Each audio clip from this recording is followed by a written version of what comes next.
All right, guys, joining us today on the show, college basketball is officially back, and we've got on one of the best in the business to help us break down not just Gamecocks, but the entire SEC heading into 2023-2024 college basketball season. He works for On3, does national recruiting and national analysis for the game of college basketball. Like I said, guys, one of the best to do it.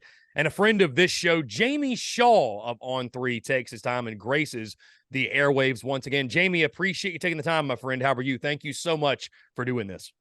Yeah, absolutely, Chris. I appreciate you having me. Been excited to watch your journey, I guess, over these last couple of years, the growth that you've had and everything too. So it's a pleasure to be on. I appreciate it. Absolutely, Jamie. And speaking of growth, if you will, that's what Gamecock fans are hoping to see in this year's basketball team. Obviously, year 2 of the Lamont Paris era officially begins. It's a bit of a new look roster, right? No G.G. Jackson, no Chico Carter, no Hayden Brown. A lot of new pieces have been added to the transfer portal, freshmen, what have you. Some nice returning pieces as well. But South Carolina picked to finish 14th in the league. I know in your power rankings, you had them 14th. Heck, I had them 14th. So starting with South Carolina, Jamie, when you look at the Gamecocks, what are things you like about their squad that it still concern you? Do you see them being better than last year, even though they lost G.G. Jackson? And do you think there's some hope there that they could overachieve? And what do you think success looks like for Lamont Paris? It's such a tough job he's been tasked with, getting this program going and getting them out of the cellar, for lack of a better way of putting it. Sure. So I think from year 1 to 2, one thing that you're going to see is an identity of the team. Any college coach, as they are tasked to be the head of a program, whether it be football, basketball, baseball, whatever it is, you want to establish your identity within the program. I think from year 1 to 2, what you're seeing is Lamont Paris able to get guys that he wants within his program, the guys that he targets, the guys that he wants, and start to establish kind of an identity moving forward as to what this program, what he wants this program to look like. I think this team has more depth. I think, in talking with people around the program, they're excited about the players they have on the roster. They went out into the transfer portal. They went out into the high school ranks and brought in players that they are very genuinely excited about, that want to be with the program, but not only want to be with the program, they want them within the program. So I think that there's a very, and you're starting to see a whole lot more of that. And there's a whole lot of excitement internally around the players that they have on the team. Jamie, speaking on individual players, obviously transfer portals, the way you build your roster, not just in college basketball, but college athletics as a whole. And South Carolina did that, right? Adding B.J. Mack from Wofford, Talon Cooper from Minnesota, Miles Stute from Vanderbilt. Any of those guys jump out to you as players you're expecting big things from? I know B.J. Mack was the one it seemed like really moved the needle over the offseason for Gamecock fans. Well, one thing that you see with all the players they brought in is they have had varying levels of success at their previous stops. B.J. Max and Stephen Clark, both in the Southern Conference, they were top 5 leading scorers within the conference. Miles Stute was a 40% three-point shooter 2 years ago, averaged 9 a game last year at Vanderbilt. Talon Cooper, high-level assist-to-turnover ratio. I think he was nationally in the assists 2 years ago at Morehead State, then at Minnesota had some more success. So what they're bringing in is experienced players who have had varying levels of success already in college, while also still bringing in the freshmen. Now, Arden Conyers, Colin Murray Boyles, Boyles a little bit more along the way than Conyers. But Conyers, they have high upside, high hope for, same like Zach Davis last year, building within the program, growing, and then stacking it on top of more experienced guys who have seen success at the collegiate level already. Now, Jamie, let's get into the SEC. Let's start with the Kentucky Wildcats, right? They're always a talking point. I think this is a really interesting year for John Calipari. There's tons of pressure, right? It's been forever since Kentucky has been to the Final Four and really had big-time success in the postseason. They got a couple of nice veteran pieces in Antonio Reeves, Trey Mitchell, but obviously it's going to be a slew of talented freshmen. What's the pressure like on John Calipari, in your opinion? Does he have to make a certain point to keep stay in the good graces of the Big Blue Nation? Or, it's such a high pressure job. It's a pressure cooker in Lexington, and the expectations are sky high. And I imagine they have the talent to get it done, which makes it probably all that more frustrating that they haven't been back in so long. Yeah, there's always expectations whenever you're the head of a blue blood type of program. There's always going to be expectations, and especially in the success that he's had. He's already in the Hall of Fame still as an active coach. All the wins that he's had, national titles, the pros that he's developed and everything. There's always going to be expectations. As for this team this year, it's going to be very interesting to see how they bounce back from these last couple of years and what they have. They had the #1 recruiting class coming into this year. I believe they have 8 new faces, 1 transfer and 7 freshmen. And then they have the 2 guys. Well, I guess Antonio Reese is the only one back, and then Trey Mitchell, the transfer coming in, who's a graduate transfer as well. So it's a mix and match type of roster, but that doesn't mean it's not void of talent. It'll be interesting to see how they get what they get out of them, because they have 3 7-footers that are currently injured, meaning that Trey Mitchell is the starting 5-man, who's a natural power forward at 6'9". But you have Aaron Bradshaw, who's a top 10 recruit coming in, Big Z from overseas, who they have high expectations for, and then Ugana Onwezu, who was a previous top 25 recruit in the last year's class. All 3 of them are sidelined with either eligibility issues that they're going through with Big Z, and then injuries with the other 2 bigs. So the talent is there. They're going to be tested early. I think next week they play Kansas. But the expectations are always going to be there for Calipari. But I think he's got a good group of guys this year that could be very interesting within the SEC. Now, Jamie, #1 in your power rankings, the Tennessee Volunteers, and you take a look at the Vols, 3 of the top 4 scorers return, including Vescovi, who it feels like that dude has been there for like 17 years, but he is back yet again. This is a team that's had a lot of success over the last couple of years. Rick Barnes has done a great job, and last year even I think they were the #4 seed, if I recall correctly, in the NCAA tournament. But you had them #1 in your rankings. A lot of folks are siding with Tennessee. Why do you like the Vols so much going into this season? Well, they had a mixture of guys coming back, along with they did a good job of the transfer portal. So I think the central figure within what they are going to do this year is Zakai Ziegler, the point guard. He's going to be brought back kind of incrementally, coming back from a knee injury that he suffered toward the end of last year. That team, as you can see, was a completely different team after he left. I think they only averaged less than 60 points per game during the NCAA tournament, even though they won 2 games and went to a third. But with him in the lineup, they're a completely different team.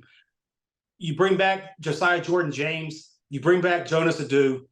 You also add in Dalton Knecht, averaged over 20 a game at Northern Colorado last year. He's had a really good preseason. The staff is really high on him.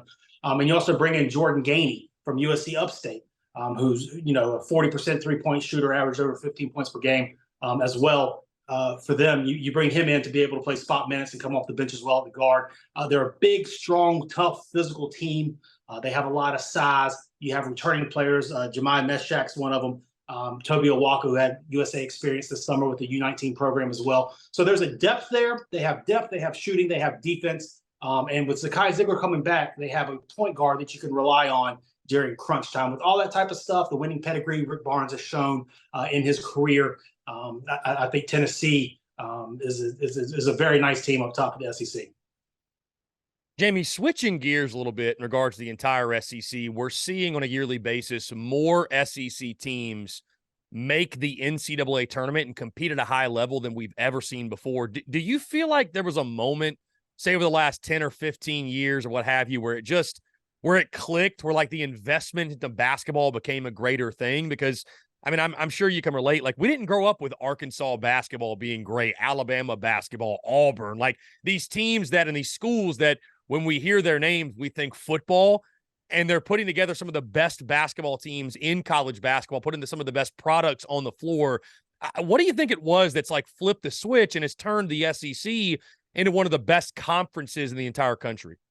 I think when you look at the conference as a whole, you see some really good head coaches. We mentioned John Calipari already. He's already in the Basketball Hall of Fame.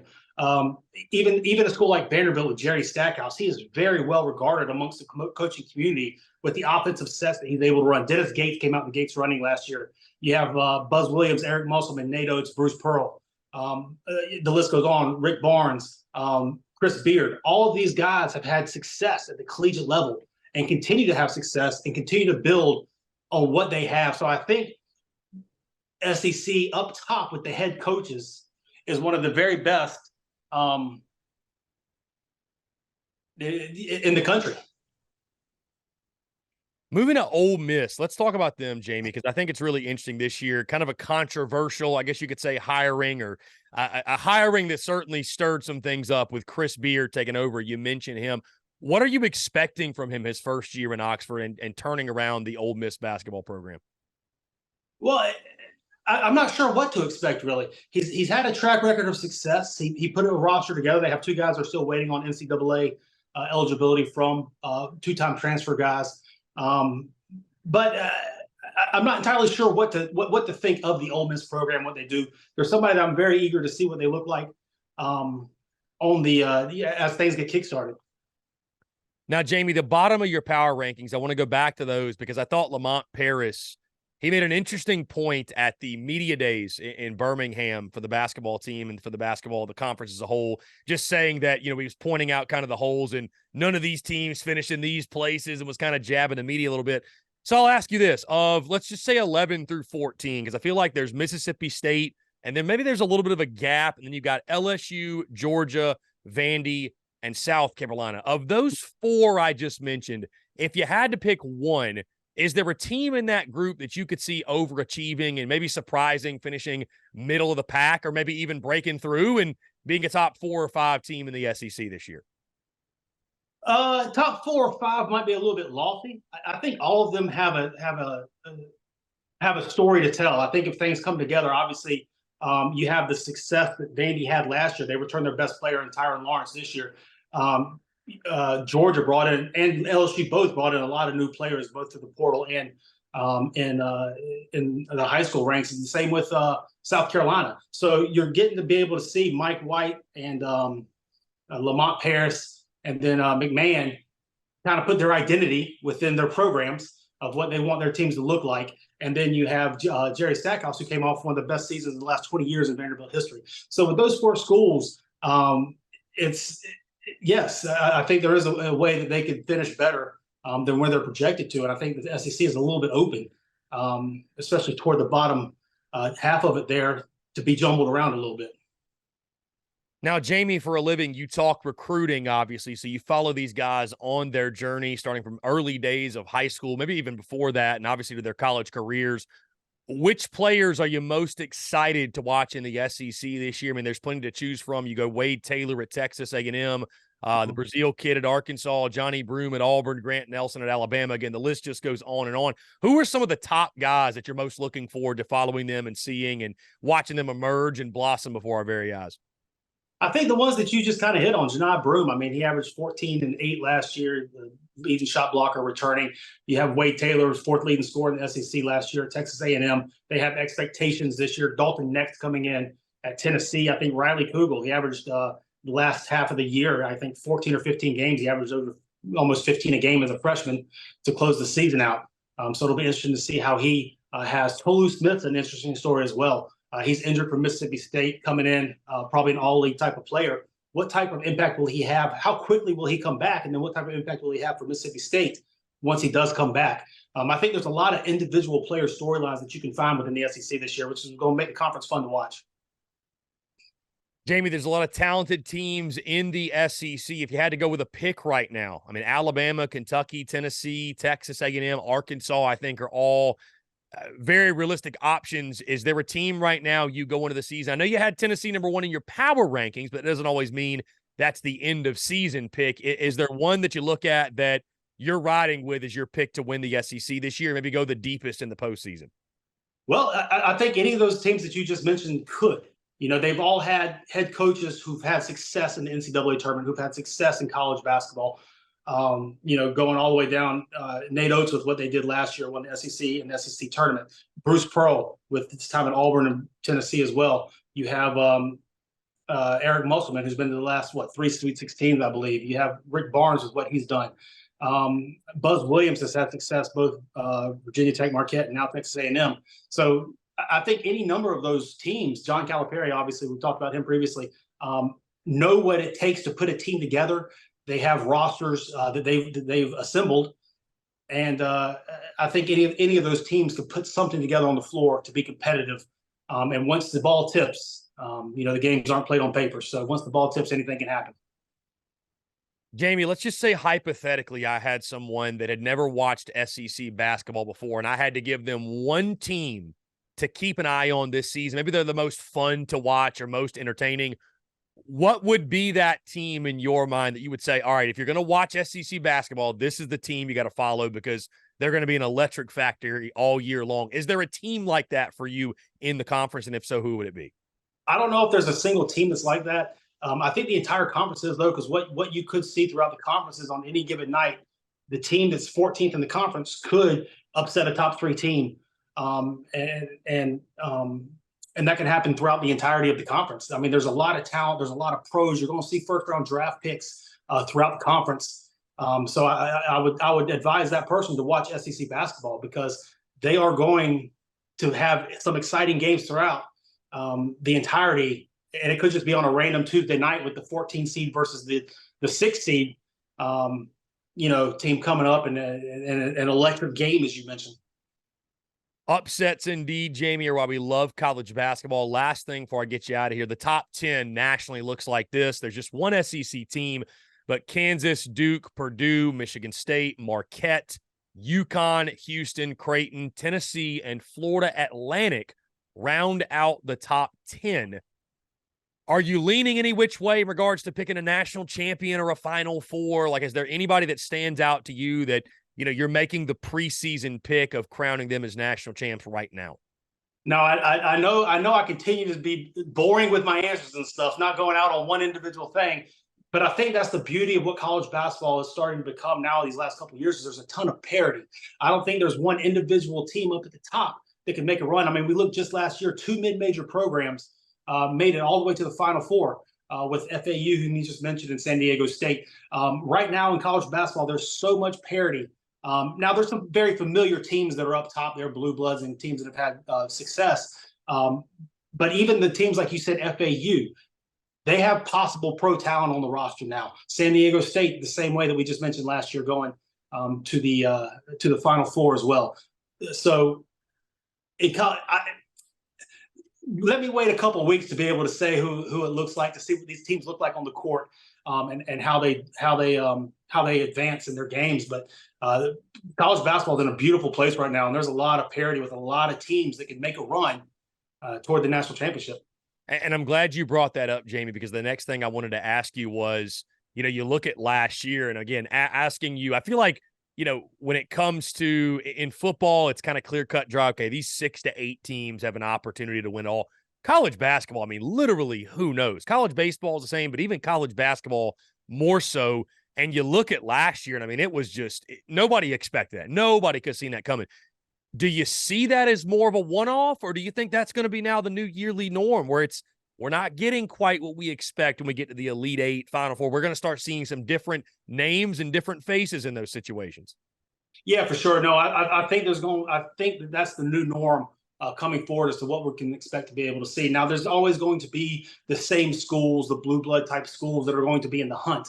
But I think you're going to see a whole lot more mid-majors and mid-major plus and high minuses and non-traditional powers that make runs throughout the tournaments. You have guys that are staying in college for longer. You have guys that are becoming older, teams that are able to get older, especially with this extra COVID year now through the transfer portal. Guys are given extra years of college. So, they're 23, 24 years old, have continuity of playing together for a couple years and all that type of stuff as well. So I think now more than ever, you're going to see a lot of, I go back to the word parity, but you're going to see a lot of non-traditional schools that are able to find the matchups within the tournament, to be able to continue to move forward and make runs. Jamie Shaw of On3, again, one of the best in the business, someone I'm grateful to call a friend of this show. Jamie, I promise this is the last thing, and I'll get you out of here. It's such a fun conversation every time we have you on. Let's say South Carolina this year makes the NIT, which I think would be a huge success in year 2 of Lamont Paris. If they do that, what in particular clicked for them? Is there something that worked out that you talked about the identity of the basketball team, but is there something else? Is it as simple as the transfer portal guys living up to the hype? Is it young players emerging? What worked for South Carolina to where they were able to achieve that feat? So I think it's a number of things. I think them being able to find the offensive flow and be able to make shots and then get enough stops on the defensive end to where obviously, you know, they outscore enough opponents on that end. But I think it's finding their offensive flow, finding the shooting, finding the shots that they want within the flow of their offense, being comfortable, finding the right people to make those shots within the flow of their offense, as well as getting enough rebounds, getting enough defensive stops to where they can keep the game in check. Jamie, it's a pleasure to follow your work, my friend. You do a fantastic job at what you do, covering college basketball on a national level. For folks who may not be familiar, let everyone know where they can check out your work. So check out On3, www.on3.com. All the latest breaking recruiting news, both in football and basketball, all recruiting intel and all that type of stuff. We got the National Signing Days coming up here this Wednesday too, so make sure you stay tuned to see everybody signing all the last second kind of commitments and everything going on there. So www.on3.com, also On3 Recruits and On3 Sports on social media. Jamie Shaw of On3. Jamie, I appreciate you doing this, man. We'll talk soon. Chris, thank you.